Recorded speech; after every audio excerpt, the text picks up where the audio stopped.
Allô? On a-tu du fun? On a-tu du fun? OK, cool. Ça marche. Ça marche aussi. Tout fonctionne. Cool. Je m'appelle Charlie. Je travaille à demain Head and Hands dans NDG, Notre-Dame de Grâce. Excusez-moi, je vais reprendre mon souffle. Là. J'ai couru genre 2 secondes. OK. Dans le fond, moi, je coordonne le projet Sens, qui est un programme d'éducation sexuelle par les pairs, ce qui signifie que je forme une vingtaine de bénévoles par année à l'automne pour que ces bénévoles-là, qui sont âgés de 18 à 25 ans, soient capables de donner des ateliers d'éducation sexuelle sur des sujets différents dans des écoles secondaires.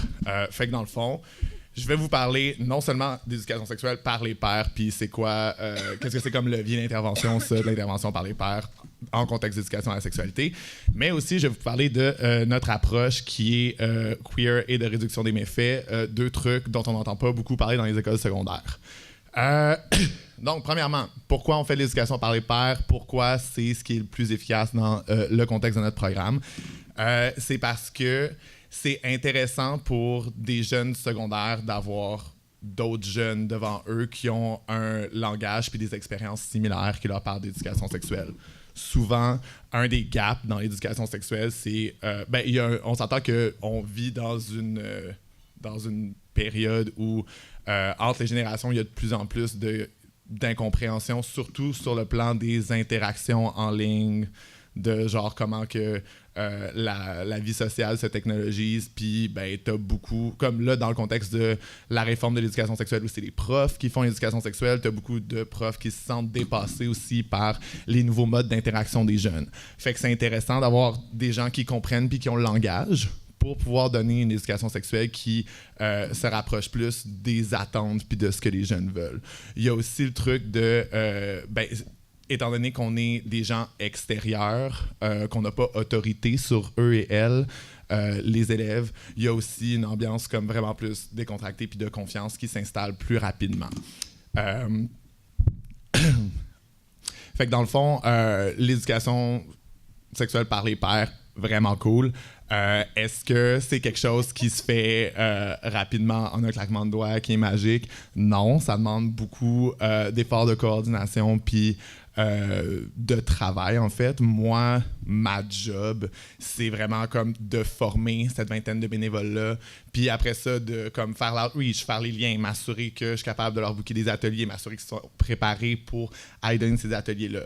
Une des erreurs qu'on avait faites quand on a lancé le programme, c'était de penser que la formation des bénévoles, parce que souvent les gens qui appliquent ont déjà de l'intérêt, sont déjà en sciences humaines, sont déjà informés sur les questions, on se disait, 8 heures de formation, ça va aller. Grave erreur. Ça prend vraiment plus que ça. Maintenant, la formation est de 40 heures. J'en fais une en français, j'en fais une en anglais. Parce qu'avant, aussi, Head and Hands est ben anglo. Là, comme on les aime, mais souvent, ils sont dans leur petite bulle anglo. Puis ils se disaient... En tout cas, longtemps, ça a été comme un acquis que, étant donné que les francophones sont souvent plus bilingues que les anglophones, si les francophones suivaient la formation en anglais, ça allait aller. Ce qui était quand même vrai jusqu'à maintenant, mais... j'ai préféré diviser les formations en 2 pour qu'il y en ait une en français puis une en anglais pour être sûr qu'en termes de langage, les intervenants et intervenantes se sentent vraiment confortables puis puissent comme pousser parce que, puis là, je vais me diriger vers là, en termes d'approche, nous, c'est beaucoup dans notre manière de parler d'éducation sexuelle que avec un langage spécifique qui est vraiment plus inclusif, où on se démarque avec notre approche queer et de réduction des méfaits. Fait que quand je dis aux gens qu'on a une approche queer puis qu'on fait des ateliers dans des écoles secondaires, les gens ont souvent le réflexe de comme « Oh my God, vous amenez le queer dans des écoles secondaires? Genre, vous faites un NTO 101 puis un queer 101 à des jeunes secondaires. » Je suis comme « Honey, là, du calme. » Là, s'il vous plaît. C'est ça. C'est-à-dire qu'on va pas si loin que ça, mais c'est seulement des petits changements éléments dans le langage puis dans comment tu exprimes l'éducation sexuelle qui font qu'il n'y a personne dans la classe qui se sent oublié, puis il n'y a pas comme de reproduction des violences systémiques hétérosexistes et cissexistes. Fait que, dans le fond, un des exemples les plus flagrants, bon, c'est sûr, on tient pas pour acquis que tout le monde est hétéro, puis je pense que ça, c'est facile de matérialiser dans le arrêter de framer les relations comme juste un gars, une fille. Ça, je pense que c'est comme assez évident, mais je pense qu'il y a d'autres choses où il y a quand même des angles morts dans surtout le programme du gouvernement où ben, c'est de l'éducation à la sexualité, fait qu'il faut que ça englobe toute la sexualité. Fait qu'on peut pas dire la pénétration, puis juste penser que comme ben la pénétration c'est pénis-vagin, puis ça c'est le sexe, puis that's it, great, tout le monde est couvert. Fait que, fait que justement, on va vraiment aller en termes de langage, dire des choses genre la pénétration avec un pénis ou autre chose dans un vagin ou un anus, plus genre anal ou vaginal. Fait que tu sais, vraiment englober toutes sortes de pratiques où, ben si on veut parler de comme sexe pénétratif, ben c'est ça les options, puis c'est ça qui se peut, puis ça reste une vérité, puis il y a personne qui est comme weirded out. C'est sûr qu'il y a eu du pushback par des écoles secondaires parce qu'on disait anal devant des jeunes. Non, mais en même temps, je veux dire, s'il y a un dénominateur commun, c'est que tout le monde a un anus, là. J'étais comme la gang, là. Non, mais tu sais, en tout cas, just some thoughts. Fait que c'est ça. Sinon, il y a aussi en termes de langage, mettons qu'on parle de contraceptifs, on trouve ça vraiment important de parler d'anatomie, en fait. C'est-à-dire que souvent, les gens vont faire comme contraceptif les femmes, ce qui est comme pas inclusif parce qu'il y a des femmes qui ont pas d'utérus ou comme de vagin, cervix, toutes ces affaires-là.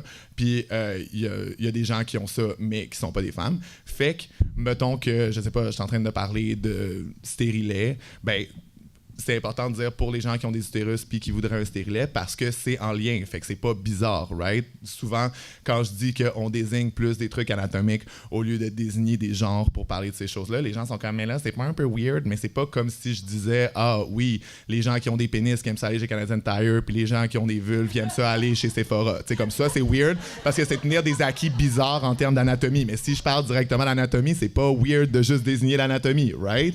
Juste des petits moves comme ça. Ça fait que... Puis, tu sais, il n'y a jamais eu de pushback. Il n'y a jamais eu de jeunes qui ont fait comme « Attendez, mais là, wow! » Genre, tu sais, comme tout va bien. Puis, ce qui est cool, c'est que pour les jeunes queer et les jeunes trans dans la salle, comme « Those who know, they know. » Genre, les gens comprennent, tu sais. Puis, les autres, comme, n'y voient que du feu puis ont le même niveau d'éducation sexuelle parce que ça... Je veux dire, la qualité reste la même. C'est juste comment tu l'exprimes qui est comme plus inclusif. Puis aussi, on dit pas ton ou ta partenaire, on dit tes partenaires. Juste parce que... Ça veut dire que mon temps est fini, mais je vais quand même finir ma phrase.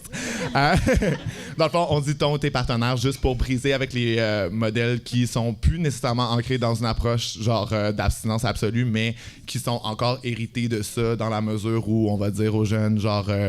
tu peux le faire quand tu veux, mais le plus que t'attends, le mieux que c'est. Ou genre, tu vas rencontrer quelqu'un avec qui tu vas avoir une connexion, avec qui ça va être comme ça. Puis comme, fine, tu sais, je veux dire, il y a des gens qui veulent ça, puis il faut respecter ça, puis il faut... Mais en même temps, il faut comme offrir plusieurs options, puis c'est ça qu'on fait aussi avec notre approche de réduction des méfaits.